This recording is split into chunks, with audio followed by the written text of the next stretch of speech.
Herkese merhaba arkadaşlar. Bugün 27 Eylül 2023 Orta Doğu ve Arap Dünyası ne konuşuyor? Gündemlerinde ne var programına hepiniz hoş geldiniz. Şimdi her yayında yaptığımız gibi sesle ve görüntüyle ilgili herhangi bir sorun yoksa ben Orta Doğu gündemini aktarmaya başlayacağım. Siz de bu arada yorumlarınızı ve sorularınızı chat'e yazabilirsiniz. Haberleri aktarmayı bitirdikten sonra chat kısmına bakacağım. Kendi aramızda sohbet de edeceğiz. Evet. Şimdilik bakalım. Orta Doğu ve Arap dünyasının açıkçası manşetinde İsrail, evet, Suudi Arabistan-İsrail normal ilişkilerinin normalleştirilmesi meselesi var arkadaşlar.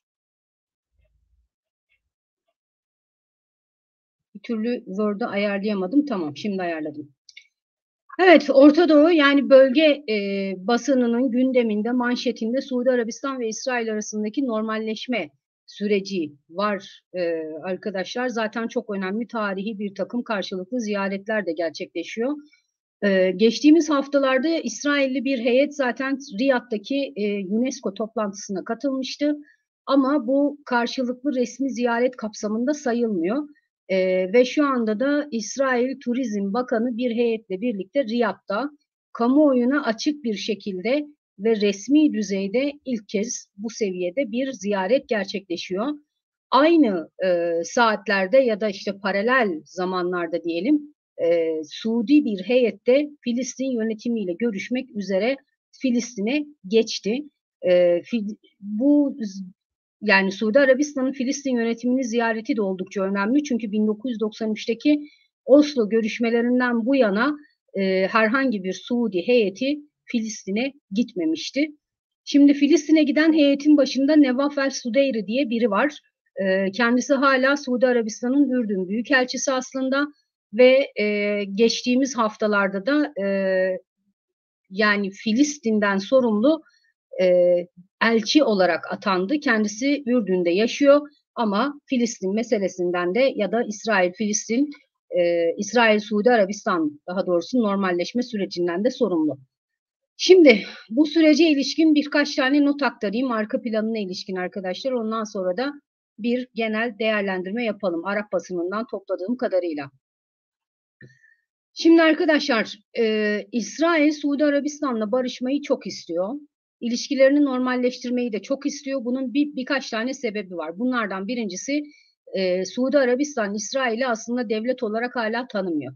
1948'den yani İsrail'in kuruluşundan beri. İkincisi Arap ayaklanmasından sonra Suudi Arabistan bölgenin lider ülkesi olma yolunda bir takım girişimlerde bulunuyor, politikalar yürütüyor. Açıkçası Arap ayaklanmasının ardından yani işte son 2-3 senedir gerçekten de bölgenin siyasi, ekonomik merkezi Riyad'a kaymaya başladı. Daha önce Mısır'daydı, Suriye'deydi. Bu iki ülkenin Arap ayaklanmasında çok ciddi yıprandığını biliyoruz. Dolayısıyla eğer İsrail Suudi Arabistan'la ilişkilerini normalleştirebilirse bölgenin şu anda en güçlü ülkesiyle ilişkisini normalleştirmiş olacak.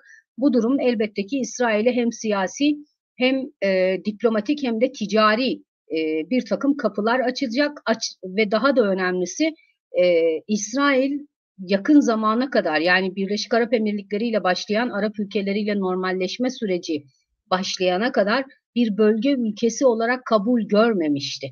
Birçok ülke İsrail'i tanımıyordu. İsrail'le diplomatik ilişkileri yoktu.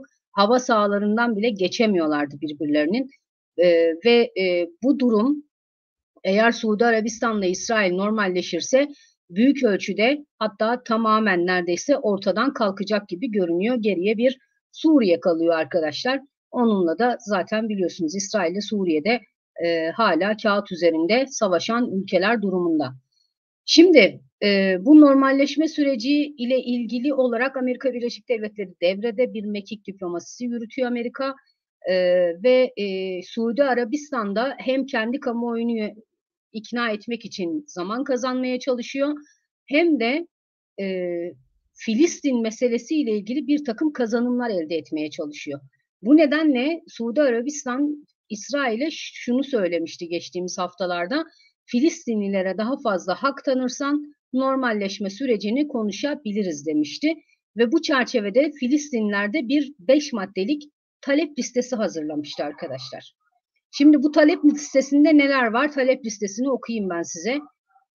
Batı Şeria'nın 1990 Oslo Barış Anlaşmalarında C bölgesi olarak tanımlanan fakat şu anda tamamen İsrail kontrolü altında bulunan bölgelerinin Filistin yönetimine devredilmesi. İsrail'in Batı Şeria'da yeni Yahudi yerleşimleri inşasına kesin olarak ve tamamen son vermesi. Suudi Arabistan'ın Filistin yönetimine 2016 yılında azaltıp 3 yıl önce tamamen son verdiği yılda 200 milyon dolarlık mali desteğini yeniden başlatması. Kudüs'te Trump döneminde kapatılan Amerikan konsolosluğunun yeniden açılması ve İsrail ile Filistin yönetimi arasında 2014 yılında kesilen ABD arabuluculuğundaki müzakerelerin yeniden başlatılması. Bunlar Filistinlerin istedikleri arkadaşlar. Filistinlilerin talepleri konusunda henüz somut bir gelişme söz konusu değil. Diğer taraftan İsrail'de de ciddi bir kitle bu Filistin taleplerini tartışmayı bile kabul etmiyor. Biliyorsunuz İsrail'de zaten aşırı sağcı bir hükümet var. Diğer taraftan hani Suudi Arabistan Veliaht Prensi geçtiğimiz günlerde Fox TV'ye verdiği röportajda Filistin konusunda kesinlikle iyileştirmelerin yapılması gerektiğini söylemişti bu normalleşme süreci çerçevesinde. Bunun dışında Filistinli gruplar arasında bazı grupların tepkileri söz konusu.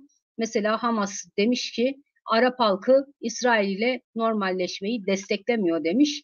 Ben kendisine çok katılmıyorum açıkçası. Bununla ilgili Arap sokaklarından çok ciddi bir tepki yükselmedi. Şimdi arkadaşlar İsrail'in ne kazanacağını az önce belirttim. Filistin'in ne kazanabileceğini az önce saydım.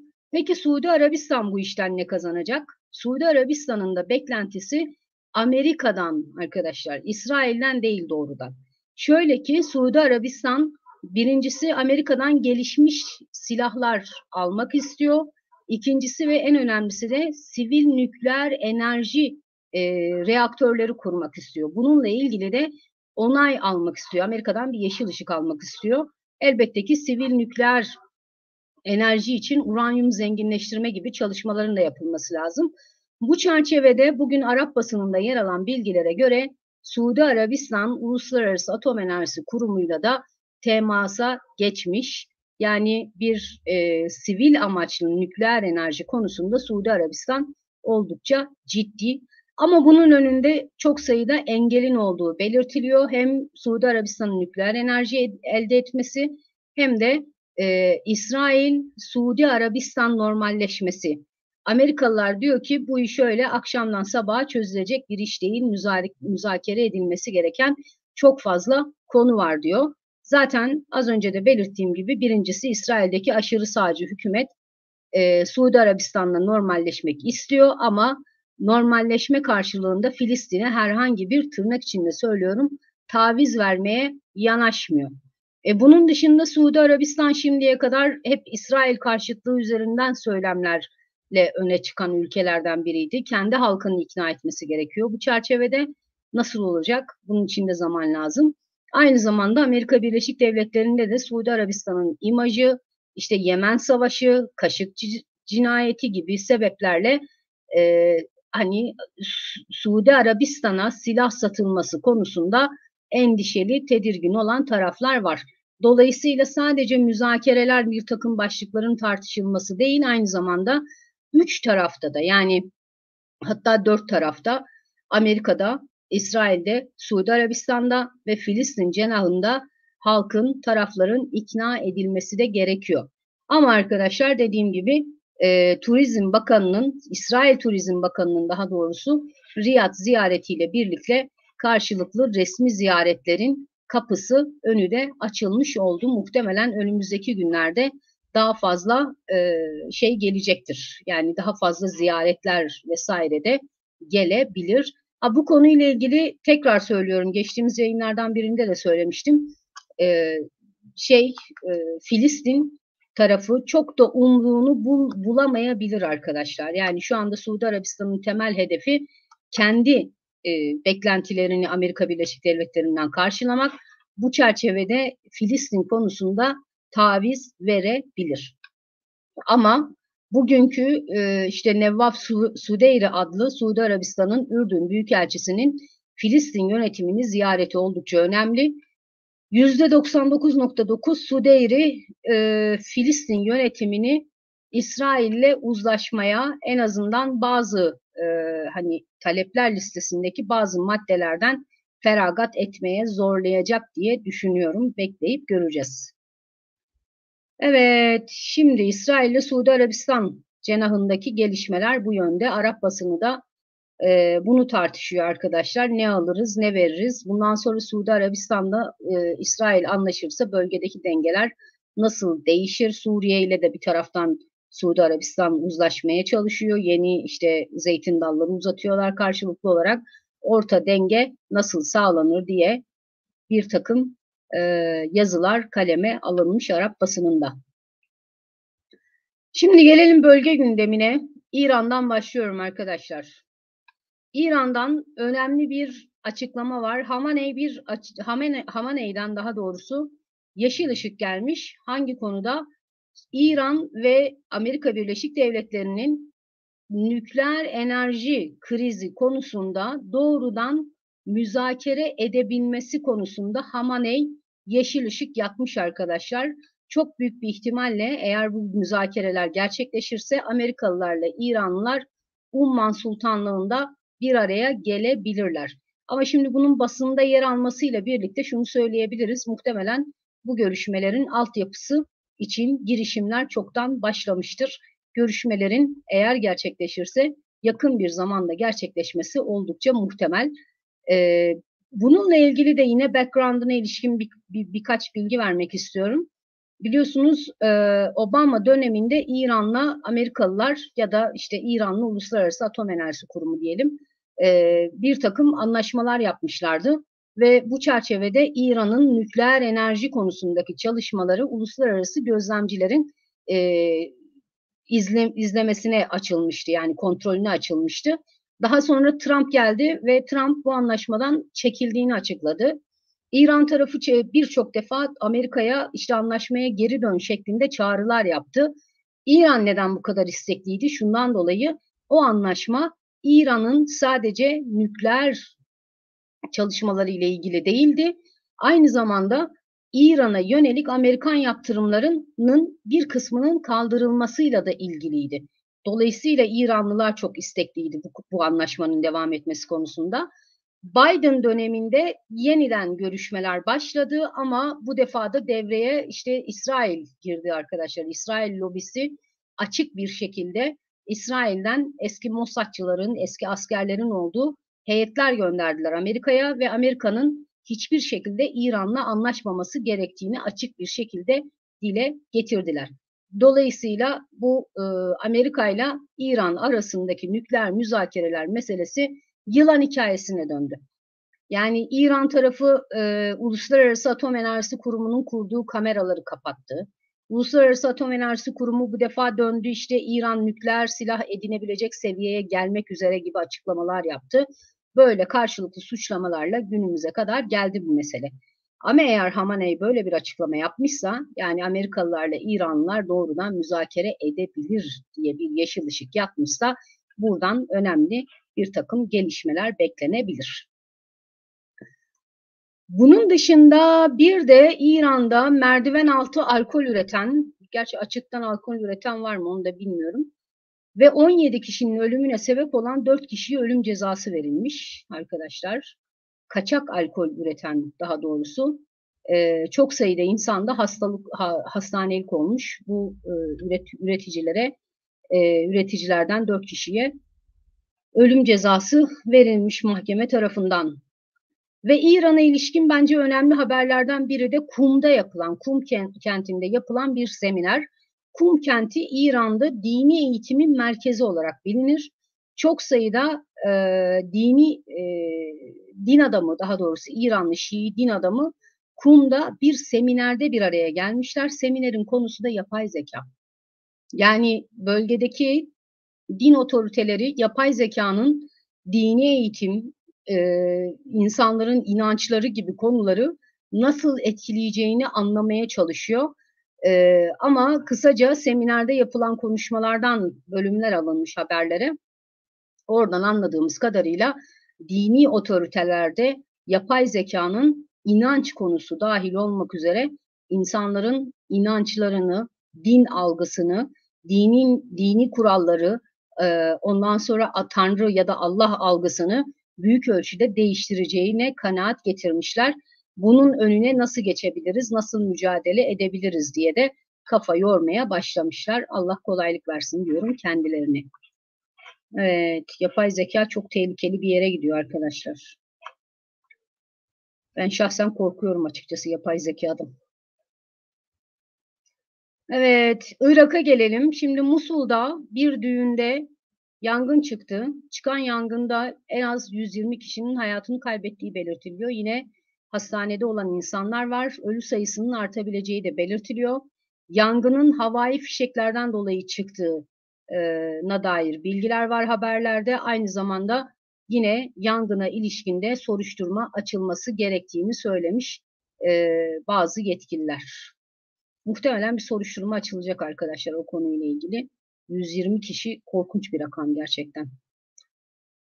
Ve hem Irak'ı hem de İran'ı ilgilendiren bir başka konu bir demiryolu hattı inşaatına ilişkin İran-Irak demiryolu 1,5 yıl içinde hizmete girecek. İlk aşamada hani İran'la Irak arasında ticareti doğrudan etkileyeceği belirtiliyor. Bunun dışında Irak açısından önemli gelir kapılarından olan ve aynı zamanda siyasi gücün ana kaynaklarından biri olan Şii hacıları taşıması bekleniyor. Bu demiryolu hattının 1,5 yıl içinde devreye girecekmiş hat. Suriye'ye gelelim. Şimdi Suriye'de Amerikalıların bir açıklaması var. Amerikalılar demişler ki Suriye'nin kuzeyinde yer belirtmemişler. Yani Türkiye'nin desteklediği grupların bölgesinde mi, SDG bölgesinde mi orası belli değil. Ebu Halil el-Fadani adlı bir IŞİD komutanını yakalamışlar arkadaşlar. Çok tehlikeli IŞİD militanlarından, komutanlarından biri olduğu belirtiliyor. Ayrıca bu adamın yakalanması için bayağı helikopterlerle taarruz gibi bir şey yapmışlar. Helikopterlerle kovalamaca yaşanmış daha doğrusu. Ondan sonra ele geçirilmiş. Ele geçirilen el-Fadani'nin de SDG tarafından sorguya alındığı belirtiliyor. SDG'de biliyorsunuz Suriye Demokratik Güçlerinin kısaltılmışı. Suriye Demokratik Güçleri de Fırat'ın doğusundaki öz yönetimin silahlı gücü arkadaşlar. Çekirdeğini YPG oluşturuyor. Ama içinde mensuplarının %50'sinden fazlası Araplardan müteşekkil. Bu nedenle YPG demiyoruz. SDG diyoruz adlandırırken. Bunu da bir not olarak aktarayım, hatırlatayım. Şimdi Suriye'nin kuzeyinden devam edelim arkadaşlar. Heyet Tahrir-i Şam yani İdlib'i ve kırsalını kontrol eden cihatçılarla Türkiye'nin desteklediği silahlı gruplar arasında yine çatışma çıkmış. Hatta haberleri taramaya devam ederken çatışmaların bir kere daha patladığı belirtiliyordu. Şimdi ilk çatışmalar önceki gün başlamış. Hatta HTŞ Türkiye'nin desteklediği grupların elindeki 2 köyü ele geçirmiş. Alanını genişletmeye çalışıyor ve çok büyük bir ihtimalle kaçakçılık hatlarıyla alakalı bir kapışmadır bu. Ve yerel haberlerin iddiasına göre Türkiye devreye giriyor ve Kilis'te taraflar bir araya geliyor. HTŞ ile Türkiye'nin desteklediği gruplar bir ateşkes sağlanıyor. Ancak dediğim gibi akşam saatlerinde bugün tekrar çatışmaların başladığı belirtiliyor. Bölgeye Türkiye'nin de askeri takviye gönderdiğine dair haberler, iddialar vardı yerel basında. Ve Deir ez-Zor'dan bir haber. Deir ez-Zor'da biliyorsunuz SDG ile yerel aşiretler arasındaki çatışmalar vardı geçtiğimiz haftalarda. Ondan sonra bir şekilde devreye girildi. Bu çatışmalar sona erdirildi arkadaşlar. Bir çeşit uzlaşma sağlanmıştı. Ama Deir ez-Zor'da bu defa Şam'a bağlı yerel savunma komiteleri ile SDG arasında ve tabii yerel savunma komitelerine destek veren aşiretlerin de katıldığı bir çatışma yaşandı. 25 kişinin hayatını kaybettiği belirtiliyor. 4 kişi de yaralanmış. Şimdi bu çatışmalarda aşiretler SDG'yi suçluyor. Niye suçluyor? SDG'nin Deir ez-Zor gibi yerlerde Arap aşiretlerinin, aşiret kültürünün baskın olduğu yerlerde çok otokratik yönetimler kurmaya çalıştığını iddia ediyor aşiretler, ama bu aşiretlerin önemli bir kısmı Şam yanlısı arkadaşlar. Şam yanlısı olmayanlar bile en azından SDG karşıtı, onu da belirtelim. Diğer taraftan SDG de Şam'ı suçluyor. Diyor ki Şam Arap aşiretlerini kışkırtıyor, provoke ediyor ve sahadaki güçleri, işte ulusal yerel savunma kuvvetleri olabilir, ordu olabilir, istihbarat olabilir. Bunlar üzerinden aşiretlerin SDG'ye karşı ayaklanmasını provoke ediyor diyor. Şam da SDG'yi suçluyor arkadaşlar. Diyor ki Şam'ın söylediği çok şey var SDG ile ilgili. Diyor ki orada Arap aşiretlerinin iradesine rağmen baskı yönetimi kurmaya çalışıyor SDG diyor Şam. Dolayısıyla arkadaşlar herkesin birbirini suçladığı bir ortam, Deir ez-Zor'da oldukça gergin hava, şartlar. Yani şimdilik çatışmalar durmuş gibi görünüyor. Hatta önceki gün birkaç gün önce öyle bir noktaya vardı ki gerginlik, SDG birkaç noktada, birkaç yerleşim biriminde daha doğrusu sokağa çıkma yasağı ilan etmek durumunda kaldı. Şimdi önümüzdeki günlerde yeniden tansiyonun yükselmesi hiç şaşırtıcı olmaz diyebiliriz. Lübnan'a gelelim. Lübnan'da elektrik krizi de var arkadaşlar. Yakıt yok zaten. İletişimi de doğrudan etkiliyor bu durum. Ve Çin, Lübnan'a 8 milyon dolarlık bir hibe de bulunmuş. Şimdi bu 8 milyon dolarlık yardım, daha doğrusu hibe, güneş panellerinin çeşitli noktalara yerleştirilmesine dair bir projeyle ilgili. Yani Lübnan'daki iletişim probleminin, internet ve cep telefonlarının doğru düzgün çalışması için Çin'in verdiği parayla güneş panelleri alınacak ve bu güneş panelleri de çeşitli baz istasyonlarına ve internet ana merkezlerine yerleştirilecek. Bu çerçevede elektrik krizi, su krizi, altyapı krizi, yakıt krizi, kira krizi, işsizlik krizi, ondan sonra öğrencilerin barınma sorunu gibi aklınıza gelebilecek birçok krizin, ilaç krizi, hastane krizi elbette, birçok krizin yaşandığı Lübnan'da en azından iletişimin sağlıklı yürümesi sağlanabilir belki bu yolla deniyor arkadaşlar. Umarız ki olur. Filistin'den bir haber var arkeoloji ile ilgili. Şimdi Filistin'de eski Roma İmparatorluğu'nun hüküm sürdüğü topraklar arasındaydı, topraklar içindeydi yani. Bu nedenle çok sayıda Roma kalıntısı da bulunuyor Filistin'de. İşte bir takım arkeolojik kazılar da devam ediyor. Özellikle Gazze şeridinde. Şimdi geçtiğimiz Haziran ayında Gazze'de 125 Roma mezarı bulunmuştu. Ve kazıların devam etmesiyle birlikte 20'ye yakın yeni mezar bulunduğu belirtiliyor arkadaşlar. Evet, son birkaç haberimiz. Siz de yorumlarınızı yazın isterseniz. Mısır'a geçelim. Mısır'da malum Cumhurbaşkanlığı seçimleri iyice yaklaştı. Aralık ayında seçime gidiyor ve Sisi'nin karşısında aday olan isimler de yavaş yavaş ortaya çıkmaya başladı. Bu adaylardan biri bir şikayette bulunuyor. Diyor ki benim diyor cep telefonumda casus yazılım var diyor. Bu bir şekilde araştırılıyor arkadaşlar. Hatta bu konuyla ilgili uluslararası teknoloji kuruluşlarından biri, muhtemelen bağımsız kuruluşlardan biri bir çalışma yapıyor ve gerçekten de şikayette bulunan muhalifin Sisi karşısında adaylığını koyan kişinin cep telefonunda casus yazılım tespit ediliyor. Ondan sonra iş daha da büyüyor ve şu noktaya geliyor. Söz konusu muhalif şahıs diyor ki Mısır yönetimi muhaliflerin telefonlarını İsrail bağlantılı bir casus yazılımla takip ediyor diyor ve Mısırlılar bunu tartışıyor arkadaşlar. Gerçekten de yani cep telefonları takip ediliyor mu ve bu takip içinde İsrail yazılımı kullanılıyor mu diye. Bu aslında geçen yıl da gündeme gelmişti ama ondan sonra konu kapandı gitti arkadaşlar. Zaten bunu kanıtlasalar bile ne yapacaklar, ne olacak en fazla gibi bir soru da ortaya çıkıyor. Evet, Fas'a gelelim.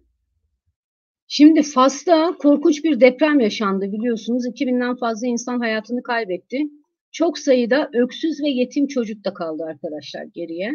Bu çocukların istismarı ile ilgili bir takım haberler de gelmeye başladı. Hatta bir öğrenci, üniversite öğrencisi tespit ediliyor. Bu üniversite öğrencisi depremden dolayı kimsesiz kalan çocukların fotoğraflarını sosyal medyada yayınlıyormuş. Bundan dolayı 3 aylık bir hapis cezası verilmiş. Aynı zamanda yine kimsesiz çocukların bulunduğu noktalara, yerlere, merkezlere bazı kişiler gidiyormuş ve benimle evlen, şununla evlen diye küçücük çocukları ikna etmeye çalışıyorlarmış arkadaşlar. Bununla ilgili şikayetler artınca Fas kralı bir açıklama yapmış. Demiş ki bu istismarlara izin vermeyeceğiz. Depremden dolayı, depremden sonra daha doğrusu öksüz ve yetim kalan çocuklar hepimizin çocukları. Onlardan biz sorumluyuz.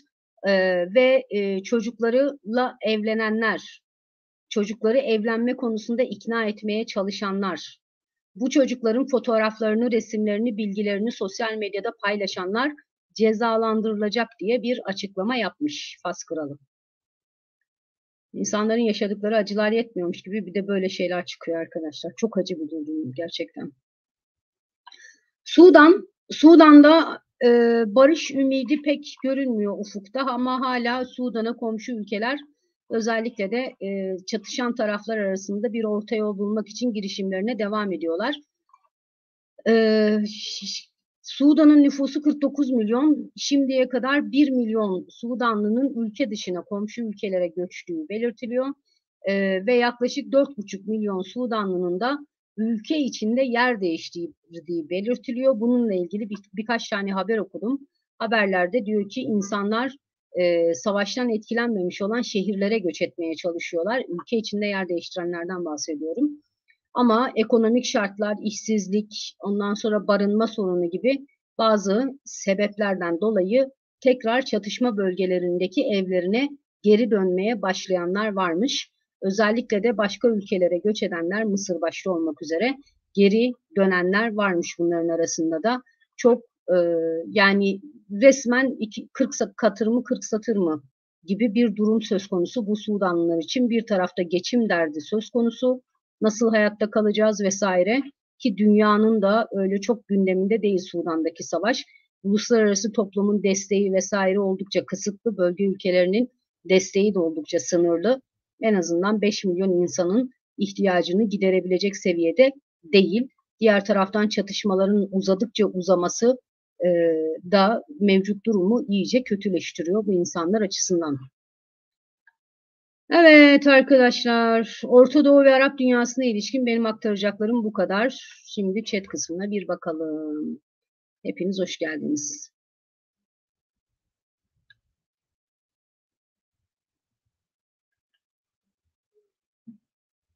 Evet.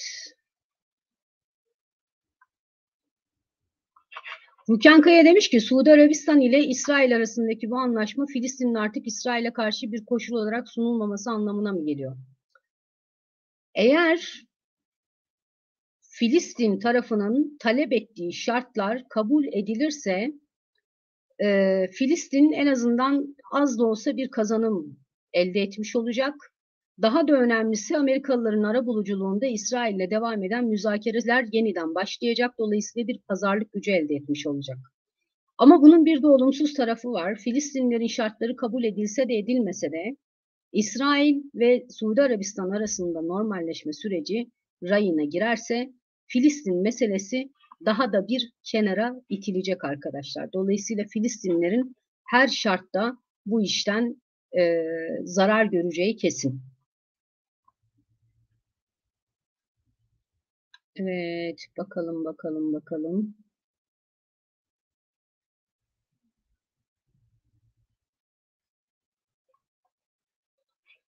Güzel nokta. Ben bunu söylemeyi unutmuştum.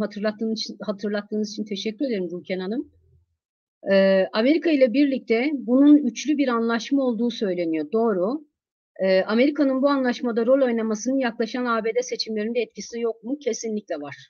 Yani Biden yönetimi yaklaşan seçimlerde bunu bir diplomasi zaferi olarak sunacak gibi görünüyor. eğer İsrail ile Suudi Arabistan arasında bir normalleşme süreci başlarsa.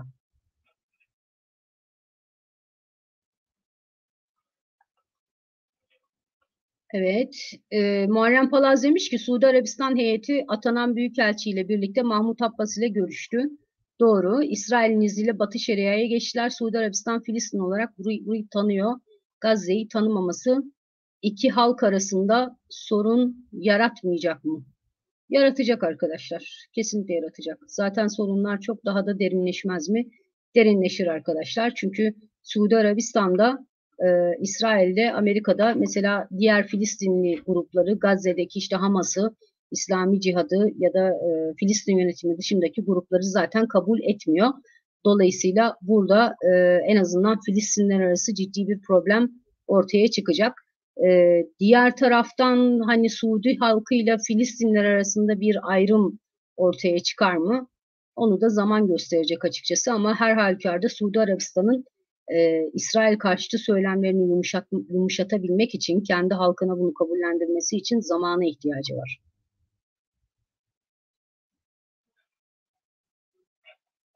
Gülken Kaya demiş ki eğer Biden seçimi kaybederse bu anlaşma nasıl bir seyir izleyecek? Bence devam eder. Çünkü şöyle bir şey var, yani Suudi Arabistan önemli bir müttefik Amerika Birleşik Devletleri açısından. Ve aynı zamanda bölgedeki İsrail'in güvenliği Amerika açısından çok önemli. Normalleşme, ilişkilerin normalleştirilmesi konusunda Suudi Arabistan da olumlu bakıyor sürece, İsrail de olumlu bakıyor, Amerika da olumlu bakıyor. Dolayısıyla Biden kaybederse bile hani bu sürecin bence devam edeceğini düşünüyorum. Burada en önemli nokta şu, İsrail çok istekli. Ve Amerika'da hangi yönetim gelirse gelsin İsrail'i yok sayamaz arkadaşlar. Hele İsrail'in bölgedeki talepleri, hedefleri yok sayılamaz Amerikan yönetimi tarafından. Evet, bakalım bakalım.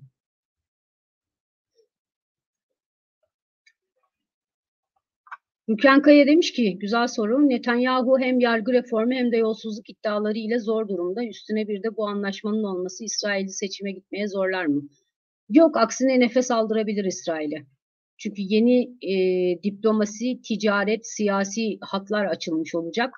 Yani eğer İsrail ile Suudi Arabistan normalleşirse mesela Suudi Arabistan Hizbullah üzerinde de baskı uygulayabilir. İşte Hamas'ta, İslami Cihat'ta o gruplar üzerinde de bir çeşit izole edici etkisi olabilir.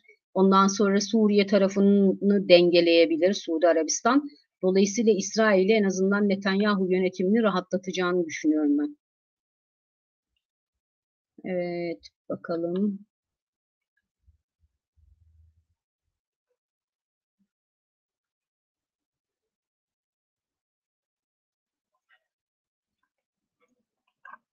İlhan Bey demiş ki Rusya ve Çin Amerika'nın Orta Doğu'daki bu ataklarına nasıl cevap verecek sizce? Açıkçası bunu bekleyip göreceğiz ama en azından Çin boyutunu yarın akşam konuşacağız arkadaşlar. Ceren Ergenç ile konuşacağız.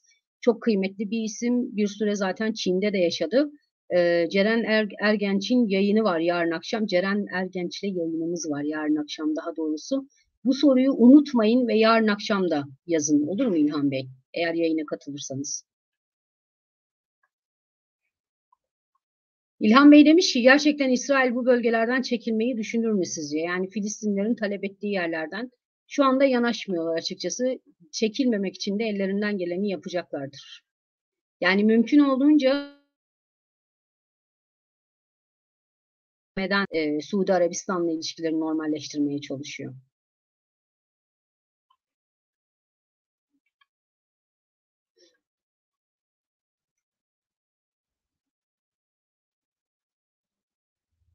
Evet, bakalım. Güzel soru. Şükran Hanım demiş ki metil alkol zehirlenmesidir. İran'da 4 kişiye idam cezası verildiğini söylemiştim. Ve demiş ki metil alkolün antidotu etil alkoldür. Hastaları nasıl tedavi etmişler? Hiçbir fikrim yok. Ama güzel soru.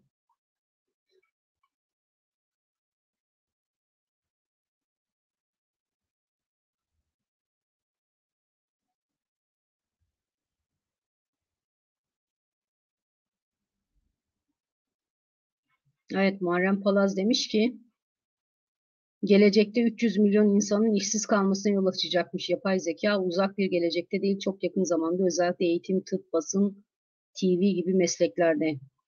Benim aklıma hep azınlık raporu geliyor arkadaşlar bu yapay zekayı konuştuğum zaman. Bir de böyle bilim kurgu filmlerine, dizilerine, belgesellerine falan da meraklıyımdır. Oradaki manzaralar geliyor gözümün önüne. İnsan biraz ürküyor açıkçası.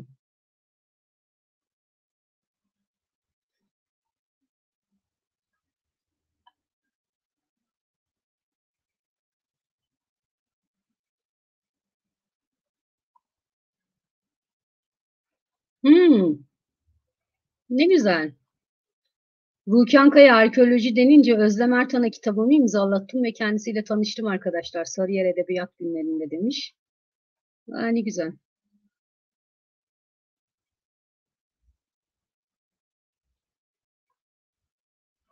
Evet, Mustafa Onur demiş ki Yemen'de neler oluyor acaba?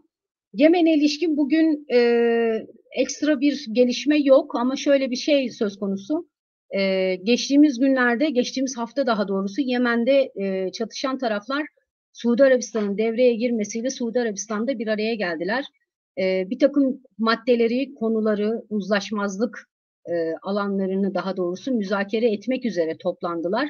Şimdi iki tarafın da bu gelişmelere ilişkin olumlu mesajlar verdiğini söyleyebiliriz. Yemen'de durum biraz daha sakinleşiyor. Geçtiğimiz aylara, yıllara göre oldukça iyi durumda. Ama Yemen'de ciddi bir yeniden imar çalışmasının yapılması lazım. Siyasetin de yeniden imar edilmesi gerekiyor. Toplumsal yapının da aynı şekilde altyapının, üst yapının, okulların, sağlık kuruluşlarının dolayısıyla Yemen'de yapılması gereken çok ama çok şey var. Her şeyden önce zaten kalıcı ateşkesin, barışın sağlanması gerekiyor. Onu da Riyad'daki görüşmelerin sonuçlarını bekleyip göreceğiz arkadaşlar.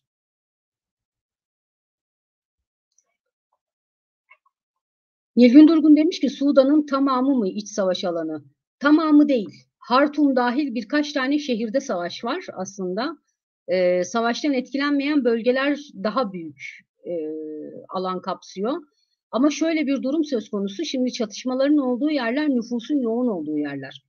Dolayısıyla 49 milyonluk ülkede 5-6 milyonluk iç göçmenin olması zaten çatışmaların nüfus yoğunluğunun ne kadar yüksek olduğu yerlerde yaşandığını da gösteriyor.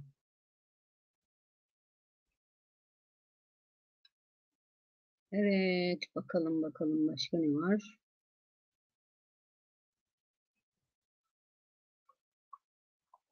Hmm. Ruken Hanım demiş ki Hediye Hanım size de ayrıca teşekkür ederim. Hekate'yi sayenizde okudum. Ben teşekkür ederim Ruken Hanım. Zaman ayırıp okuduğunuz için. Mert Koz demiş ki İran-Afganistan sınırında gerginlik sürüyor mu? Taliban'la İran hükümeti diyaloğu başlar mı? Sonuç verir mi? İkisinin arasında diyalog var zaten arkadaşlar. Su meselesi konusunda ciddi bir sıkıntı yaşanıyor. Onunla ilgili de temaslar devam ediyor diye biliyorum. Bir süredir çatışma haberi gelmiyor açıkçası. Ama henüz o su meselesini çözebilmiş değiller İran ve Afganistan. İlhan Bey demiş ki kısaca Filistin yalnız kalacak diyelim mi? Yalnız zaten her geçen gün daha fazla yalnızlaşıyor. Dolayısıyla Filistinlerin toplanıp gerçekten de aklı başında böyle gerçeklere uygun bir yol haritası hazırlaması gerekiyor. Yani Filistinler açısından fırsat imkanları, ihtimalleri daraldıkça daralıyor arkadaşlar. Suudi Arabistan'la İsrail'de ilişkilerini normalleştirirse ciddi ciddi epeyce bir sıkıntı olacak Filistinler açısından.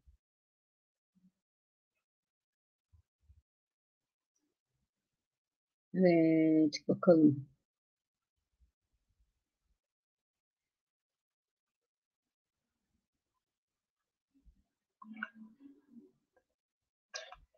Beyazıt Balcı demiş ki Sudan'daki iç savaş Mısır ile Etiyopya arasındaki Nil Barajı üzerinde, Nil üzerinde yapılan baraj nedeniyle ortaya çıkan çatışmadan kaynaklanan vekalet savaşı mı? Ee, Zannetmiyorum. Yani böyle bir faktör hiç denk gelmedim ben açıkçası. Yani bir takım işte senaryolar, yorumlar var bu çatışmalarla alakalı. Bu ağırlıklı olarak Sudan içindeki iki tane askeri gücün çatışması arkadaşlar. Sudan ordusu hızlı destek kuvvetlerini ortadan kaldırmaya karar vermişti. Hatta onların işte silah bırakması için belli bir süre tanınmıştı. Hızlı destek kuvvetleri de bildiğiniz ordu boyutlarında, ordu çapında bir silahlı güç. Sonuçta hiç kimse elindeki silahlı gücü bırakmak istemez. Çünkü silahlı güç aynı zamanda para da getirir insana. İşte saygınlık da getirir, güç de getirir. Dolayısıyla ikisi arasındaki, yani hızlı destek kuvvetleri ve Sudan ordusu arasındaki birbirlerini yok etme ya da var olma savaşı gibi bir şey oradaki. Sudan içindeki bir mesele bu büyük ölçüde. Ama elbette ki Sudan'da işte bir takım çıkarları olan ülkeler de var. Onlar da silah taşıyorlar vesaire vesaire, ama çatışmanın çıktığı nokta Sudan'ın iç meselesi. Evet. Mert Koz demiş ki Doğu Afrika'daki destabilizasyon yeni bir kitlesel göçe sebep olur mu? Yorumunuz önemli demiş. Olabilir arkadaşlar. Eğer bir de bu Sudan'daki meselenin üstüne Nijer, Nijerya, Çad, işte Gana vesaire falan, o bölgeler, o hattaki ülkelerdeki istikrarsızlık da ülkeler arası, komşu ülkeler arası çatışmalara, savaşlara sebep olursa elbette ki ciddi bir yeni göçmen kitlesi yollara düşer elbette.